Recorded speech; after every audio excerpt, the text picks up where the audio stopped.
भारत कोई भूमि का टुकड़ा नहीं, ये जीता जागता राष्ट्र पुरुष है। ये वंदन की धरती है, अभिनंदन की धरती है। यहाँ का कण कण हमारे लिए शंकर है और नदी नदी हमारे लिए गंगा। जिएंगे तो भारत के लिए और मरेंगे तो भारत के लिए। मरने के बाद भी गंगा जल में बहती हुई हमारी अस्थियों को कोई कान लगाकर सुनेगा तो एक ही आवाज आएगी, भारत माता की जय। आज पूरा देश गर्व में है। यह छाती चौड़ी हुई, इस दिल को सुकून मिला। पहलगांव में जो हुआ, उन आतंकियों को वो सिंदूर की ताकत पता चली जिस सिंदूर को उन्होंने उजाड़ा था। ऑपरेशन सिंदूर, बात वो करेंगे जो कि अभी ज्यादा चर्चा में नहीं है, जो कि ज्यादा चांसेस हैं आपको नहीं पता होगी। पाकिस्तान की आगे क्या स्ट्रैटेजी होने वाली है, इसके पीछे की क्या जियोपॉलिटिक्स है, उसको समझने वाले हैं। बहुत सी क्लासिफाइड इंफॉर्मेशन है, बहुत सी ऐसी चीजें जो कि लोग अपने एक्सपीरियंस से ट्विटर में देते हैं।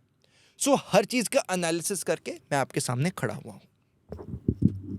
बहुत खुशी है, बहुत खुशी।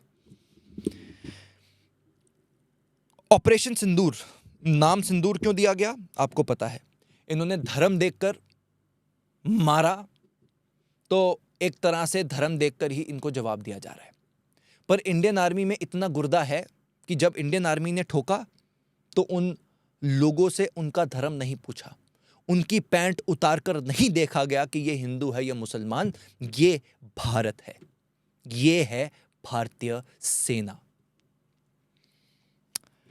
रात 1:44 पर इंडियन आर्मी ये ट्वीट करती है और बताती है, जस्टिस इज सर्व्ड। अंदाजा यह लगाया जा रहा है कि रात 12 से 1 बजे के करीब यह अटैक किया गया। भारत ने पाकिस्तान पर मिसाइल्स छोड़ी। मैप आपकी स्क्रीन पे आ रहा है, ये वो एग्जैक्ट लोकेशन है जहां पर वो मिसाइल्स गिरी। ये 9 लोकेशंस हैं जहां पर भारत ने पाकिस्तान के टारगेट्स को अटैक किया। 2 लोकेशन बहुत इंपॉर्टेंट है, जूम करके दिखा रहा हूं।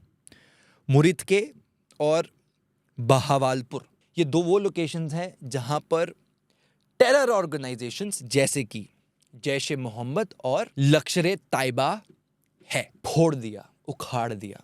मिसाइल्स की इंटेंसिटी ऐसी थी कि वहां के लोगों को दूर दूर तक, कई किलोमीटर तक आवाजें आई। बहुत सारी वीडियोस आप ट्विटर पे देख सकते हैं। भारतीय सेना ने यह बताया कि हमने किसी भी सिविलियन स्पॉट को नहीं अटैक किया, किसी भी पाकिस्तान के मिलिट्री बेस पर अटैक नहीं किया गया, सिर्फ आतंकी बेसिस पर अटैक किया गया। इंपॉर्टेंट इंफॉर्मेशन जो है वो आई कि ये जो अटैक था, ये सिर्फ और सिर्फ इंडियन आर्मी ने नहीं, बल्कि इसमें तीनों फोर्सेस इन्वॉल्व थी, यानी इंडियन एयरफोर्स और इंडियन नेवी भी इस अटैक में, इस ऑपरेशन में शामिल थी। यानी इस बार भारत ने जो अटैक किया है, वायु से भी किया है, जल से भी किया है और धरती से भी किया है, ठोक दिया। हम शुरू नहीं करते पर हम खत्म जरूर करते हैं। यह है Indian army. Weapons, cruise missiles, stand off PGMs, loitering killer drones, exact location है, जो एग्जैक्ट चीजें हैं वो आज 10 बजे तक सामने आ जाएंगी। पर ये जितनी मैं आपको इंफॉर्मेशन बता रहा हूं, ये सब कुछ वेरीफाइड चैनल से, जितने एक्सपर्ट्स हैं उनके एनालिसिस से ही मैं आपके सामने रख रहा हूं, कुछ अपने मन से नहीं बना रहा। लाहौर का एयरपोर्ट 48 घंटे के लिए बंद कर दिया गया है। वहां के जो लोग हैं, स्पीकरों से आवाज चल रही है, अपने घर चले जाओ, बच्चों को लेकर कलमा पढ़ो घर जाके। इंडियन आर्मी ने ये जो अटैक किया, इसके पीछे मोटिव उससे बड़ा था। ये बताया जा रहा है कि ये सिर्फ और सिर्फ ऑपरेशन सिंदूर का फेज 1 था। अभी फेज 2, फेज 3 भी आ सकता है।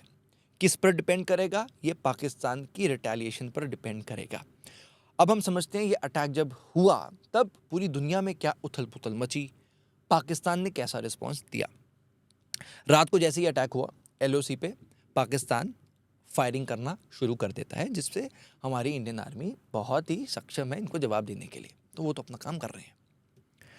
पाकिस्तान के प्रधानमंत्री ने भी कहा कि ये जो भारत ने किया है, पहले तो ये था ना कि जब हमने पहले अटैक किया था 2016 किया, 2019 किया, तो तब पाकिस्तान तो मानता ही नहीं था कि भाई हम हाँ भाई अटैक हो, ये मानते ही नहीं थे।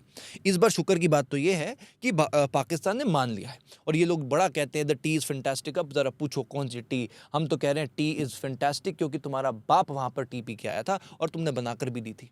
मैंने कर्नल भारवन के साथ इसी के ऊपर पॉडकास्ट किया था, उसमें उन्होंने क्लियरली एक बात कही थी, राघव जब तुम सोच रहे हो तब अटैक नहीं होगा, जब तुम नहीं सोच रहे तब अटैक होगा। मॉक ड्रिल्स का एक बहाना था हम सबको बेवकूफ़ बनाने का कि अच्छा अच्छा मॉक ड्रिल के बाद अटैक होगा, उससे पहले अटैक हो गया। ये है स्ट्रैटेजी। ये लोग तो बेचारे सो रहे होंगे, इनको पता ही नहीं चल रहा होगा क्या हो रहा है, इतनी देर में भारत काम कर गया। आगे बात करते हैं, बहुत ज़रूरी, कि पाकिस्तान का इसमें हिडन फॉर्मूला क्या है। ये बहुत ही सिंपल सी चीज़ है जो कि इन्होंने समझ ली थी कि भारत शुरू से ये कह रहा था कि इस्लामिक टेररिज्म बहुत फैल रहा है, इस्लामिक टेररिज्म बहुत फैल रहा है। अब पाकिस्तान के जो मेन ऑपरेंडी हैं, जो मेन टेरर ऑर्गेनाइजेशन है, पाकिस्तान के अंदर रहकर ही काम करती है, जिसको सबको पता है कि पाकिस्तान आर्मी जिसको फंड करती है, लश्कर तैयबा और जैश ए मोहम्मद। अब हुआ क्या कि जब 370 आर्टिकल को खारिज किया गया 2019 में, तब इनको समझ ये आ गया कि यार इनके नाम में, इनको ये समझ आ गया कि भैया भारत हमेशा ये बोलता रहता है कि भाई इस्लामिक टेररिज्म बहुत फैल रहा है, जितना इस्लाम है, ये इस्लामिक टेररिज्म वर्ड को इनको प्ले करना था, इसलिए इन्होंने एक बड़ा दिमाग लगाया। इन्होंने क्या किया कि इन्होंने लश्कर तैयबा का एक नया यूनिट बनाया, द रेजिस्टेंस फोर्स, और जो जैश ए मोहम्मद है उसका इन्होंने एक नया ऑर्गेनाइजेशन क्रिएट करी, पीपल एंटी फैसिस्ट फ्रंट। अब हुआ क्या, इन्होंने ये बोलना शुरू कर दिया, अभी आपको रेलेवेंट समझ आएगा इस बार के अटैक से। ये इन्होंने कब किया? 2020 से 2019 जब से 370 गया था, तब इनको समझ आ गया था कि यार इंडिया इस्लामिक टेररिज्म यूज़ करता है, क्योंकि इनके नाम लश्कर तैयबा में पता आता है हाँ यार इस्लामिक टेररिज्म है। तो इनको पता था कि यार अगर ये बाहर जाके जब रोएंगे तो हर कोई इस पर पॉइंट आउट करेगा ही करेगा। इन्होंने क्या किया, 2020 के बाद इन्होंने ये पॉइंट बनाया कि अपनी नई नई ऑर्गेनाइजेशंस खोल दो, और जब कभी भी पाकिस्तान पे सवाल आएगा तो हम बोलेंगे ये तो रेजिस्टेंस फोर्सेस हैं, ये तो कश्मीरी लोगों की आवाज़ बन के आना चाहते हैं, ये तो उनके अमन और शांति के लिए लड़ रहे हैं, ये तो कोई गलत लोग ही नहीं है। सिर्फ और सिर्फ जो नोमेनक्लेचर है, नाम को बदला है, इससे पाकिस्तान खुद को अलग करने की आइडेंटिटी बनाता है, जो कि एग्जैक्टली इस बार भी हुआ। अभी ये अमेरिका, जब अभी रिसेंटली इस अटैक के बाद पाकिस्तान ने सबसे पहले चलाना शुरू किया कि भाई सबूत दो, हमारे पास तो है नहीं, ये तो पता नहीं कौन है, ये तो होंगे मतलब इनका अपना काम होगा, हमारा कोई रोल नहीं है, तो रेजिस्टेंस फ्रंट है, कश्मीर तो हमारा ही है, ये तो बेचारे लड़ रहे हैं हमारे लिए, हमारा नहीं है पर लड़ रहे होंगे, हमें क्या पता। ये लोग अभी जब यूएन में गए रिसेंटली, जब पाकिस्तान यूएन पे लेकर गया, इन्होंने क्लियरली बोला कि भाई हमारा तो कोई टेररिज्म से लेना देना नहीं है, यहाँ पे जो टेररिस्ट ग्रुप है इनका वो बिल्कुल गलत बात है यार, उनका हाँ ये रेजिस्टेंस फोर्स वगैरह है। इस्लामिक वर्ड जब हट गया तो पाकिस्तान ने खुद को उससे अलग करके एक अपनी आइडेंटिटी दिखा दी कि भाई इसमें इस्लामिक वर्जन तो कुछ है ही नहीं। अब जियोपॉलिटिक्स को देखते हुए अमेरिका कभी भी भारत के साथ नहीं आएगा, इसकी एक लंबी स्टोरी हम फिर कभी कवर करेंगे, बट अभी ये देखने वाली चीज़ है कि एट दिस मोमेंट पाकिस्तान कैसे रिटेलिएट करेगा, नंबर 2 वर्ल्ड ऑर्डर किस तरह से स्विच होगा। इस वक्त जो सबसे इम्पॉर्टेंट है कि हम अपने दोस्तों को साथ रखें, चाहे वो रशिया हो या इजराइल हो। जो वॉर है वो एक कन्वेंशनल मेथड नहीं है, आपको ये देखना पड़ेगा कि आने वाला समय किस चीज़ का है। और जब भी एक, क्योंकि आप देखिए 2016 में अटैक हुआ, 2019 में भी हमने अटैक किया, चाहे वो उरी हो या बालाकोट हो, हमें अगर इस बिहेवियर पैटर्न को बदलना है, पाकिस्तान तो नहीं बदला, तो अगर हमें इस बिहेवियर पैटर्न को बदलना है तो हमें जड़ से पाकिस्तान को ख़त्म करना पड़ेगा। जड़ से ये जो इनका आतंक है इसको उड़ाना पड़ेगा जड़ से। अब वो अगर उस आतंक के पीछे चाहे पाकिस्तानी आर्मी है तो वो वॉर फ्रंट पे हमें खड़ा रहना पड़ेगा। इसके लिए जो इनके कम्युनिकेशन सिस्टम्स हैं, अगर हम इजराइल की मदद से उधर हैक कर पाएँ या उधर हम इस तरह से एक सिस्टम डेवलप कर पाएँ जहाँ पर हमें उनके कम्युनिकेशन रेडियो सिस्टम्स की कुछ इंटेल इन्फॉर्मेशन मिल सकती है, या कुछ इस तरह से हो जो कि एक कहीं ना कहीं ऐसा वॉरफेयर बने जो कि भारत को एक स्ट्रॉन्गर पर्सपेक्टिव दे। क्योंकि पाकिस्तान को पूरी दुनिया एक ऐसी कंट्री देखती है जो कि उनके लिए एक ईजी स्पॉट है इलीगल एक्टिविटीज़ का। आप खुद देखिए, अमेरिका ने, ट्रंप ने पाकिस्तान के अगेंस्ट कुछ नहीं कहा, क्योंकि उसको पता है कि पाकिस्तान उसके हक में क्या, पाकिस्तान अमेरिका को फ़ायदा देता है। पाकिस्तान ने अमेरिका, अब खुद देखिए, अमेरिका ने पाकिस्तान को फंड किया था हमारे अगेंस्ट वॉर लड़ने के लिए, पहले का ही हिस्ट्री है। अमेरिका, अब जब पाकिस्तान न्यूक्लियर पावर बना, अमेरिका को पता नहीं चला, CIA को पता नहीं चला, सब कुछ इनको पता था, पर ये चाहते हैं कि ये उलझने बनी रहें, क्योंकि अगर ये उलझने खत्म हो जाएंगे तो अमेरिका अपनी रोटियां कैसे सेकेगा। तो इसीलिए आप देखेंगे अमेरिका कभी भी एक फ्रंट पे तो है नहीं, तो अमेरिका हमेशा दोगला रहेगा। हमें ये देखना, हमें अपने दोस्तों के साथ रहना है, वो इजराइल हो चाहे रशिया हो, और अमेरिका जो अब ये बीच में अपना एक स्टेटमेंट लेकर आएगा पाकिस्तान के लिए, जो कि इक्वल बनाते हैं कि यार ऐसा नहीं होना चाहिए, लड़ना नहीं चाहिए, हमें अपना जो वॉरफेयर, अब इसके ओसामा बिन लादेन को हुआ तो तुम घर जाके मार रहे हो, अब जब हमने मारा है तो तुम हमसे सवाल करो, है ना। तो अमेरिका का शुरू से ही ऐसा है। हमें ये देखना है कि पाकिस्तान को जब तक हम चारों फ्रंट से वॉर नहीं करेंगे, एक तरफ से साइबर, एक तरफ से सिविल वॉर, पानी रोक गया, उधर से पंजाब में लोग लड़ेंगे, बलोच लोड वहाँ से बलूचिस्तान का पंगा है, इनके भी तो दिक्कत है। जो पश्तून है वो तो खुद कह रहे हैं, एक वीडियो आ रही थी, कंफर्म नहीं है, कि जो जेल के अंदर भी लोग कह रहे थे वहाँ पर भाई कि हम तो चाहते हैं इंडियन आर्मी में अटैक कर दे। तो बहुत सारी चीज़ें, अगर मल्टीपल फ्रंट पे इस तरह से अगर पाकिस्तान पे प्रेशर बनाया जाए तो पाकिस्तान की थिंकिंग कैपेबिलिटीज़, थिंकिंग स्ट्रैटेजीज भी कम हो जाती हैं। ये पहले भी इन्होंने काफ़ी बार देखा है।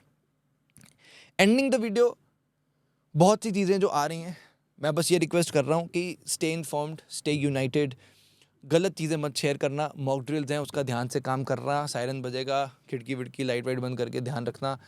इस वक्त यार मज़े का टाइम नहीं है। लोग कह रहे हैं मेट गाला में शाहरुख खान ने ये डाला, दिलजीत ने ये डाला, इस वक्त यार इसका टाइम नहीं है। ये चीज़ें पूरी लाइफ चलती रहेंगी। वहाँ पर भाई बंदे लड़के आ रहे हैं भाई, उनके भी घर पे बीवियाँ हैं, उनके घर पे भी माएँ हैं, उनकी रिस्पेक्ट करके, है ना। शाहरुख खान ने, दिलजीत ने क्या डाला है, ये बातें यार, ये बातें मतलब एथिकली नहीं है ना। इंस्टाग्राम पे सब पूरा ट्रेंडिंग था। मैं बस ये रिक्वेस्ट करना चाहूँगा, आज का दिन हमारे देश का दिन है। आज का दिन इतिहास में लिखा जाएगा कि भारत ने पाकिस्तान पर ऐसा अटैक किया। 26 लोगों का नहीं, बल्कि भारत ने अपने स्वाभिमान के लिए लड़ाई लड़ी। भारत ने हिंदू धर्म बोलने पर जिन्होंने मारा, धर्म देखकर जिन्होंने मारा, भारत ने उनको छोड़ा नहीं। ये वो भारत है। इस दिन को हमें सेलिब्रेट ऐसे करना है, सॉलिडारिटी के साथ, अपनी आर्मी के साथ खड़े होकर, प्रोटोकॉल्स का फॉलो करके, और एक अच्छे नागरिक बन के।